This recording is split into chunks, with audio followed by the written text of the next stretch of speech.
ಈ ತ್ರಿವೇಣಿ ಸಂಗಮ್ ರಿಷಿಕೇಶಲ್ಲಿ ಬರುವಂತಹ ನದಿ ಇದು.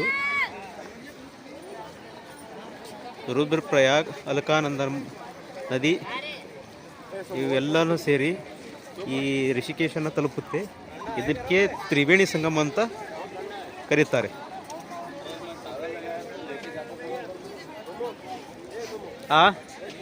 ಒಂದು ನಿಮಿಷ.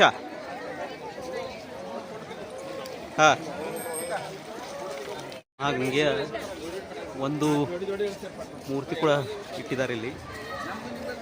ಆರತಿ ಸ್ಥಳ, ರಿಷಿಕೇಶಲ್ಲಿ ಆರತಿ ಸ್ಥಳ ಕೂಡ ಇದೆ.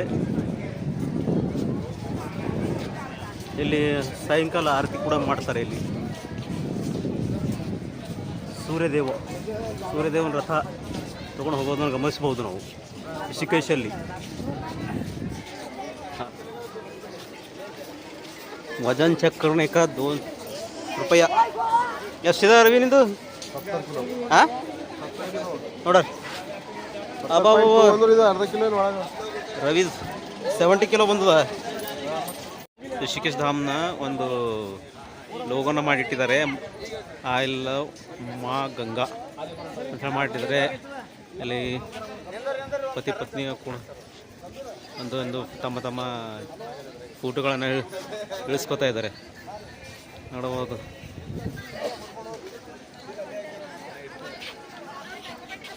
ಎಲ್ಲಿ ಕೂಡ ಒಬ್ಬ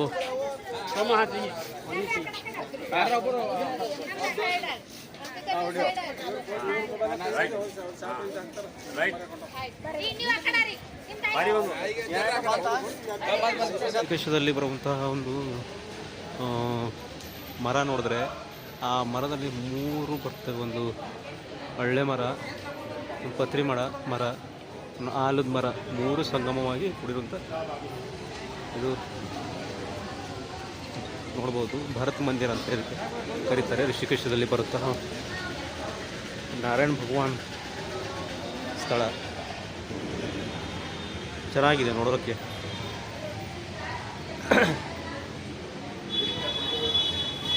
ಗಿಡಗಳ ಸಂಗಮ, ಮನೆಯದು ಆಲದ ಮರ, ಇದು ಒಂದು ಮರ ಇದೆ ಈ ಥರ ಇರೋದು. ಒಂದು ಪತ್ರೆ ಗಿಡ ಇದೆ, ಪತ್ರೆ ಗಿಡ ಕೂಡ ಇದೆ. ಆಯ್ತು, ಠೀಕ್ ಅದ.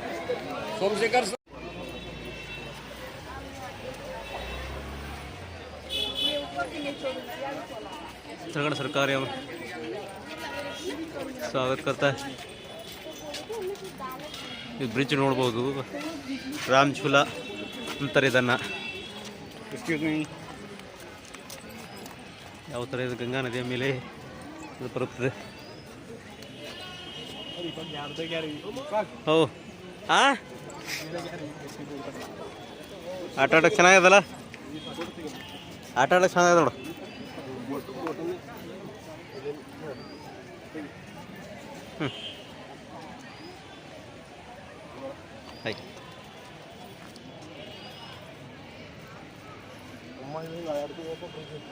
ಅಳ್ಯಾಡ ರಾಮ್ ಝೂಲಾ ಅಂದ್ರೇನು? ಅಳ್ಯಾಡ ಕಡೆಯಿಂದ ಅಂತಾರ ರಾಮ್ ಝೂಲಾ, ಲಕ್ಷ್ಮಣ್ ಝೂಲಾ. ಚೆನ್ನಾಗದ ಬ್ರಿಡ್ಜ್, ವೈರ್ ಬ್ರಿಡ್ಜ್ ಇದು. ಆಟ ಆಡ್ಲಿಕ್ಕೆ ಚಂದ ನೋಡೋದು ಬೋಟಿಂದ.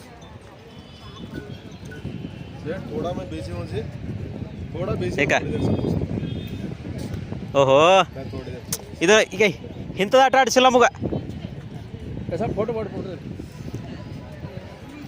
ಈಗ ಇಂಥ ಆಟ ಆಡ್ಸೈತೆ ನಮಗಿದು ಅಂದರೆ.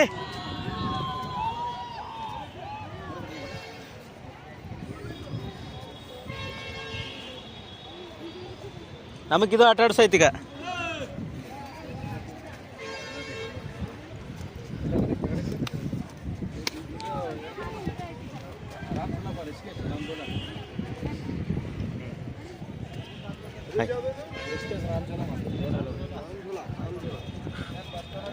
ರಿಷಿಕೇಶ್ ರಾಮ್ ಝೂಲಾ ಇದು ಗಂಗಾ ನದಿಯ ಮೇಲಿದೆ.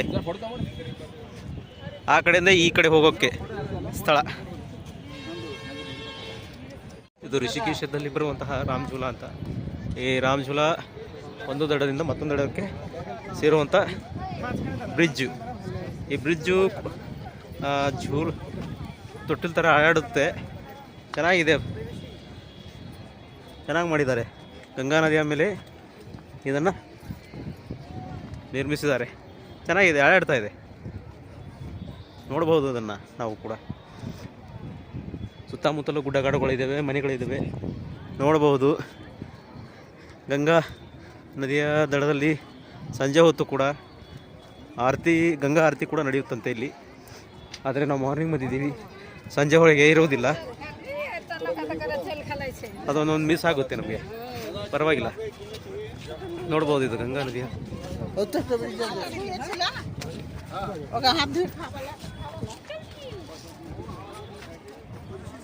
Wow, what beautiful.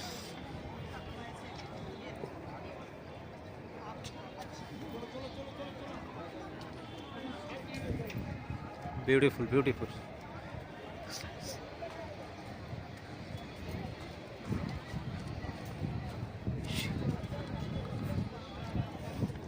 ನೋಡಿ, ಯಾವುದೋ ವಿದೇಶದವನು ಕಾಲಿನ ಮೇಲೆ ಯಾವನೋ ಚಿತ್ರಿಸ್ಕೊಂಡಿದ್ದಾನೆ, ಯಾವೊಂದು ವ್ಯಕ್ತಿಯನ್ನು ನೋಡ್ಬೋದು, ವೀಕ್ಷಿಸ್ಬೋದು. ಅವನು ಯಾಕಂಡ್ರಿದವ ಇದ್ದಾನೆ ಗೊತ್ತಿಲ್ಲ. ಆಕಳು ಕೂಡ ಬಂದಿದೆ ರಾಮಜುಲ ತೊಟ್ಟು ತುಳ್ಕೊಳ್ಳೋಕ್ಕೆ, ಚೆನ್ನಾಗಿದೆ.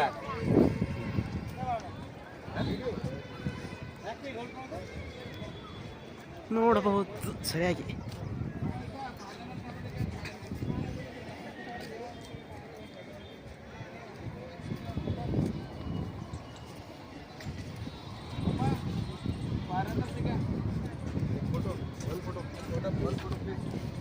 किलोमीटर के अंदर में आता है और उसी एरिया को बोला जाता है ऋषिकेश. ऋषिकेश नेम इसलिए रखा गया क्योंकि ओल्ड टाइम में यहाँ पे ना झूला था, ना टेम्पल था, ना ही कोई आश्रम था. पहले यहाँ पे ऋषि मुनि लोग तपस्या करता था. आज जैसे हिमालय में जाते हैं यमुनोत्री गंगोत्री जो आइस गिरता है, ओल्ड टाइम में पहले यहाँ पर भी आइस ही गिरा करता था. ऋषि मुनि लोग इसी क्षेत्र में तप करते थे. उनके ऊपर आइस गिरता है कि उनका पूरा जो बॉडी होता है वो आइस के अंदर हो गया, ऊपर वाला हेयर केस होता हुआ दिखाई देने लगा था. तो इसीलिए इस एरिया का नाम ही रखा गया ऋषिकेश. ऋषि मुनियों का तपोभूमि था, इसलिए बोला गया ऋषिकेश. और लोग इसे बोलते हैं रामझूला. ऐसा नहीं कि राम ने बना दिया, लक्ष्मण ने, ऐसा कुछ भी नहीं है. ये बना था 1986 में. यूपी गवर्नमेंट ने 1 करोड़ 2 लाख रुपया में आने जाने के लिए ब्रिज को बनवाया. और यहाँ पर एक स्वामी जी रहते थे जिनका नाम था स्वामी शिवानंद जी, वो साउथ के रहने वाले थे. उन्होंने यूपी गवर्नमेंट को 51 लाख रुपया डोनेशन दिया था, इसीलिए इसका असली नाम है शिवानंद झूला. राम झूला के नाम से पब्लिक इसलिए बोलती है क्योंकि जब राम ने रावण का वध किया तो उनको ब्रह्मत्या का दोष लगा, तो चारों भाई इसी क्षेत्र में आए थे, राम, लक्ष्मण, भरत और शत्रुघ्न. इसी क्षेत्र में आकर उन्होंने तपस्या किया, इसीलिए से बोलते हैं राम झूला. और छोटा उसे बोलते हैं लक्ष्मण. असली नाम है शिवानंद झूला. और सामने वाला जो टेम्पल आप लोग देख रहे हो, इसका नाम है सेकेंड रामेश्वर. एक तो पड़ता साउथ में, सेकेंड यहाँ ऋषिकेश में. यहाँ पर था कि महाभारत खत्म होने के बाद पांडवों ने भी यहाँ पे आके विश्राम किया था, शालिग्राम शिवलिंग का पूजा किया. फिर एक उन्होंने बद्रीनाथ स्वर्गगार होने यात्रा शुरू किए थे. वो पांडवों का विश्राम है. तो सबसे पहले हम लोग चलेंगे रामेश्वर मंदिर, उसके बाद चलेंगे एक गीता भवन, फिर स्फटिक शिवलिंग है, एक मुख्य रुद्राक्ष, ये सारा चीज़ आपको आगे दिखाएगा. ठीक है, ये भागीरथी गंगा. और हिंदी में ಇದು ಋಷಿಕೇಶಲ್ಲಿ ಬರುವಂತಹ ರಾಮೇಶ್ವರ ಮಂದಿರ. ಇದು ಪಾಂಡವರು ಕೂಡ ಇಲ್ಲಿ ಬಂದು ನೆಲೆಸಿದ್ರಂತೆ. ಆವಾಗ ಪೂಜಾ ಪುನಸ್ಕಾರನೂ ಕೂಡ ಮಾಡಿದರಂತೆ. ಆವಾಗ ಕಾಲಭೈರವು ನೋಡಬಹುದು.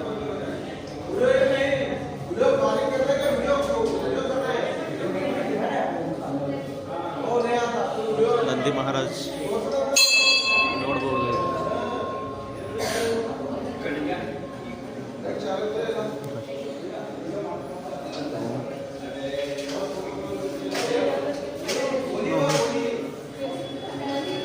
नंदी महाराज नाम तो सुना होगा रुद्राक्ष का. ये रुद्राक्ष का है ट्री. देख रहे छोटा पेड़ है, बड़ा पेड़ आगे है. रुद्राक्ष का हाँ, इसके बारे में आप पहले सुन लो. देखिए सर, ये जो रुद्राक्ष है, आगे सबको आने ये है रुद्राक्ष का ट्री. रुद्राक्ष जिसमें से रुद्राक्ष निकलता है ना, पंचमुखी, सातमुखी, नवमुखी, उसका ट्री है. ये रुद्राक्ष का उत्पत्ति भी शिव जी के आंसुओं से ही हुआ था. जब शिव जी ने रुद्र अवतार लिए थे, जो उनका आंसू निकला था, उसी से ही रुद्राक्ष का उत्पत्ति हुआ था। 2 मुखी से लेके 14 मुखी रुद्राक्ष तो हर साल आता रहता है, लेकिन जो 1 मुखी रुद्राक्ष होता है वो 12 वर्ष में एक झाड़ में एक ही आता है, जो साक्षात शिव जी का रूप होता है। वो जल्दी किसी को मिलता नहीं, केवल दर्शन कराने के लिए यहाँ पे रखा गया है। बाकी जो यूज करते हैं वो पंचमुखी रुद्राक्ष, पंचमुखी रुद्राक्ष गले में पहनते हैं, ओम नमः शिवाय का जाप करते हैं, मेडिसिन में यूज होता है पंचमुखी रुद्राक्ष। रुद्राक्ष का जितना छोटा रुद्राक्ष होता है तो उसमें एनर्जी पावर ज़्यादा होता है, जितना मोटा होता है उसमें एनर्जी पावर कम होता है। मुखी इसलिए बोलते हैं क्योंकि रुद्राक्ष पेड़ का फल होता है, ऊपर का जब छिलका कवर हटाते हैं, अंदर का जो गुठली होता है उस पर लकीर होता है, जितना लकीर होता है उतना ही फेस रुद्राक्ष को बोला जाता है। एक मुखी तो मिलता नहीं, आपको आगे दिखाएगा। और एक चीज़ और आपको दिखाएगा, स्फटिकम, नाम सुना आपने? स्फटिक। अभी कभी आप लोग गए ना बद्री केदारनाथ से आ रहे हैं ना आप लोग, वहाँ पे एनी टाइम आइस तो गिरता ही रहता है, जो कच्चा आइस होता है वो नीचे आ जाता है, इसीलिए गंगा जी का पानी एनी टाइम ठंडा रहता है। वहाँ जो गिरते गिरते हज़ारों साल तक जो मिट्टी में दब जाता है, जिसको हवा धूप नहीं लगता है, तो अंदर से एक अमोनिया नामक का गैस निकलता है, आइस पे रिएक्ट होने से स्फटिक बन जाता है, जो 84 रत्नों में सबसे शुद्ध माना जाता है। उसी का कटिंग करके बनता लक्ष्मी यंत्र, जिसको बोलते हैं श्री यंत्र। वो वासुदेव के लिए, भूमि दोष के लिए पूजा में रखा जाता है, देव स्थान पर रखा जाता है। उसका पहचान होता है, असली स्फटिक होता है।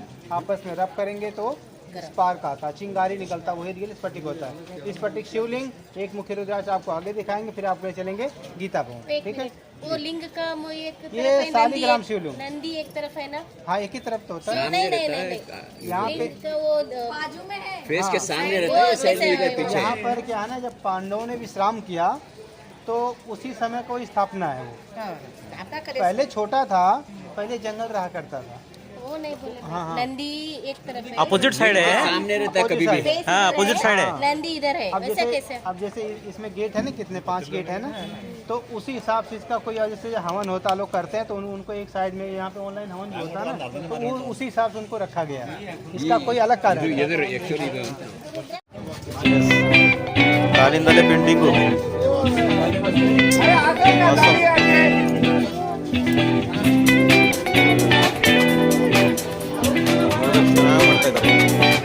ಪರವಾಗಿಲ್ಲ.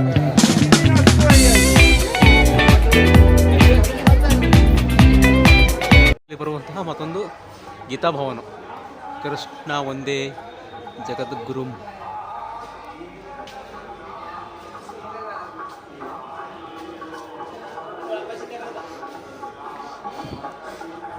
ನೆಲ್ಲಿಕಾಯಿ ಕೂಡ ನೆಲ್ಲಿಕಾಯಿ ಕೂಡ ಗಿಡ ಕಾಣ್ತಾ ಇದೆ ಇಲ್ಲಿ. ವಾವ್, ಚೆನ್ನಾಗಿದೆ ಅಲ್ಲ, ಬೀಳ್ತದೇನೋ ಒಂದು.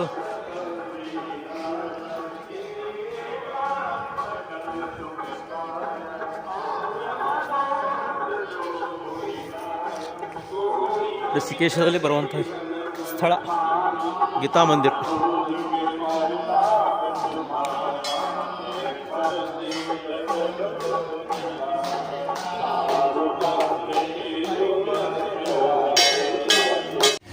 ಗಂಗಾ ನದಿ ಕೆಳಗಡೆ ಇರೋದು.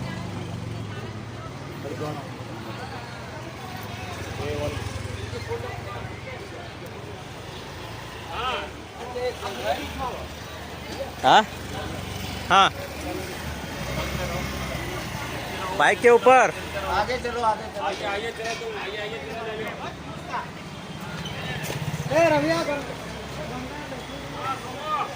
हाँ, ನಡಿ ಹಂಗೆ ನಡಿ.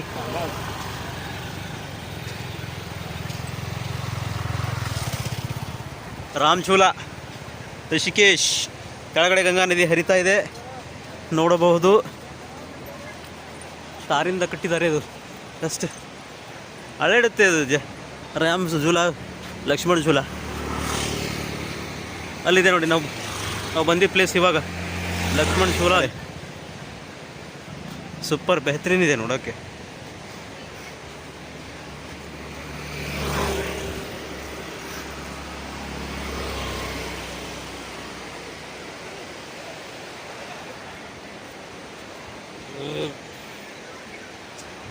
ಏನು ಒಳಗೆ ಚೆನ್ನಾಗದ ಸರ್ ಇದು. ಹಾಂ,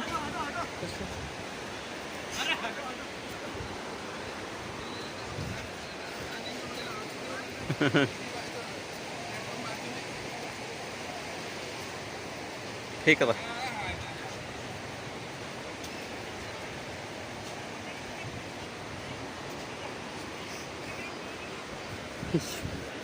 ನೋಡಬಹುದು.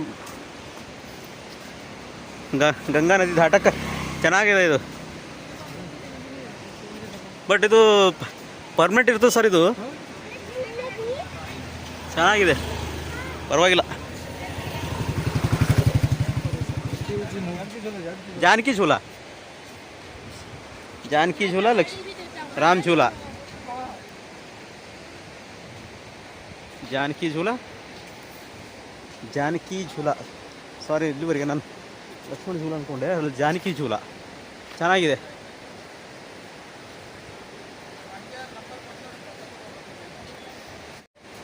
ಇದು जानकी झूला ಅಂತೆ. ನಾವು ಬಂದಿದ್ದು ರಾಮ್ झूलाದಿಂದ. ಇದು जानकी झूलाದಿಂದ ನಾವು ಆ ಕಡೆ ಸೇರ್ತಾ ಇದ್ದೀವಿ. ರಾಮ್ झूलाದಿಂದ ಆ ಕಡೆ ಈ ಕಡೆ ಬಂದಿದೆ. जानकी झूलाದಿಂದ ಮತ್ತೆ ಆ ಕಡೆ ಹೋಗ್ತಾ ಇದ್ದೀವಿ. ನಾವು ಬರ್ತಾ ಇರೋದು ನೋಡಬಹುದು, ಚೆನ್ನಾಗಿದೆ ವ್ಯೂಸು. ಕೆಳಗಡೆ ಗಂಗಾ ನದಿ ಹರಿತಾ ಇದೆ, ನೋಡಬಹುದು. ಈ ಕಡೆ ಕೂಡ ಹರಿತಾ ಇದೆ, ಬೈಕ್ಗಳು ಕೂಡ ಮೇಲಿಂದ ಹೋಗ್ತಾ ಇದ್ದಾವೆ. ಚೆನ್ನಾಗಿದೆ ನೋಡೋದಕ್ಕೆ, ಒಂಥರ ಚೆನ್ನಾಗಿ ಮಾಡಿದ್ದಾರೆ ಗಂಗಾ ನದಿಯ ಮೇಲೆ. ಇಲ್ಲಾಂದರೆ ಕ್ರಾಸ್ ಆಗೋದು ತುಂಬ ಕಷ್ಟ ಇಲ್ಲಿಂದ, ಯಾಕೆಂದರೆ ತುಂಬ ದೊಡ್ಡದಿದೆ. ಇಲ್ಲಿ ಗಂಗಾ ಆರತಿ ಕೂಡ ನಡೀತದೆ ಸಂಜೆ ಹೊತ್ತಿಗೆ, ಚೆನ್ನಾಗಿದೆ. ಋಷಿಕೇಶಲ್ಲಿ ಇಲ್ಲಿ ಗೀತಾ ಭವನ ಅಂತಿದೆ, ತುಂಬ ದೊಡ್ಡದು. ಏನಿಲ್ಲ ಅಂತಂದ್ರೆ ಒಂದು 1/2 ಕಿಲೋಮೀಟ್ರ್ ಗೀತಾ ಭವನ ಇದೆ. ಆ ಗೀತಾ ಭವನದಲ್ಲಿ ನೀವು ಕುಟುಂಬ ಸಮೇತವಾಗಿ ಬಂದಿರ್ಬೋದು. 1 ತಿಂಗಳಿಗೆ, 2 ತಿಂಗಳು, 3 ತಿಂಗಳು, 4 ತಿಂಗಳು. ಓಕೆ.